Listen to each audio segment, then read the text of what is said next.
হামজা চৌধুরী ইংল্যান্ডে ফিরে গেছেন। আগামী জুনে আবারও বাংলাদেশে আসবেন। জুনের 10 তারিখ সিঙ্গাপুরের বিপক্ষে খেলবে বাংলাদেশ দল, যেটা আবার হামজার প্রথম হোম ম্যাচ।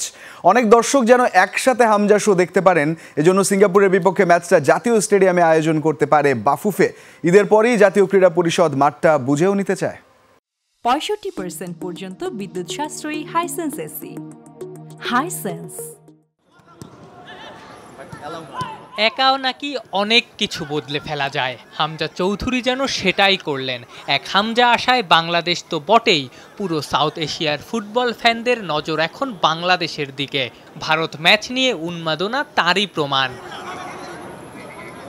আসছে জুনে এশিয়ান কাপ বাছাই পর্ব খেলতে বাংলাদেশে আসবে সিঙ্গাপুর, যেটা কিনা হামজার প্রথম হোম ম্যাচ।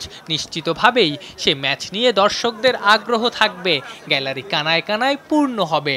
অনেক দর্শক যেন একসাথে হামজা শো দেখতে পারেন, এজন্য সিঙ্গাপুরের বিপক্ষে ম্যাচটা জাতীয় স্টেডিয়ামে আয়োজন করতে পারে বাফুফে। সেজন্য ঈদের পরই জাতীয় ক্রীড়া পরিষদ থেকে বাংলাদেশের ফুটবল অভিভাবক সংস্থা মাঠটা বুঝে নিতে চায়।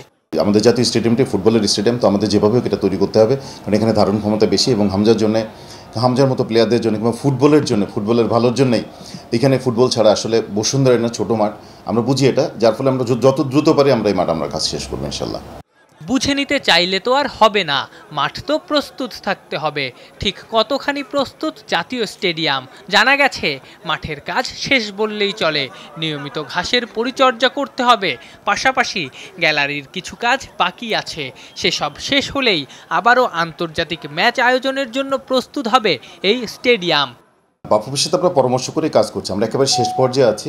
মাঠটা রেডি হচ্ছে, কিছু ঘাস আছে, ঘাসগুলা তুলে ফেলা হচ্ছে এবং নতুন করে ঘাস যে সেট করা হচ্ছে, ওখানে কিছু অবাঞ্ছিত ঘাস আছে, সেগুলো তোলা হচ্ছে।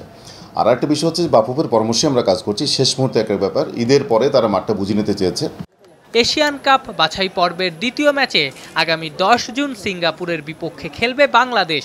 প্রথম ম্যাচে ভারতের বিপক্ষে গোলশূন্য ব্যবধানে ড্র করেছে হামজা চৌধুরীরা। আফনান পিয়াল, যমুনা স্পোর্টস, ঢাকা।